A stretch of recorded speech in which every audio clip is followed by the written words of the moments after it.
اللهم صل على محمد وآل محمد. بسم الله الرحمن الرحيم. اللهم بلغ مولاي صاحب الزمان صلوات الله عليه عن جميع المؤمنين والمؤمنات في مشارق الأرض ومغاربها وبرها وبحرها وسهلها وجبلها حيهم وميتهم وعن والدي وولدي وعني من الصلوات والتحيات زنة عرش الله ومداد كلماته ومنتهى رضاه وعدد ما أحصاه كتابه وأحاط به علمه.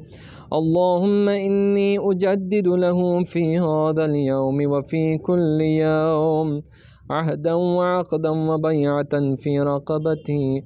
اللهم كما شرفتني بهذا التشريف وفضلتني بهذه الفضيلة وخصصتني بهذه النعمة فصل على مولاي وسيدي صاحب الزمان واجعلني من أنصاره وأشياعه والذابين عنه واجعلني من المستشهدين بين يدي طائعا غير مكره في الصف الذي نعدت له في كتابك فقلت صفا كأنهم بنيان مرصوص على طاعتك وطاعة رسولك وآله عليهم السلام. اللهم هذه بيعة له في عنقي إلى يوم القيامة برحمتك يا أرحم الراحمين.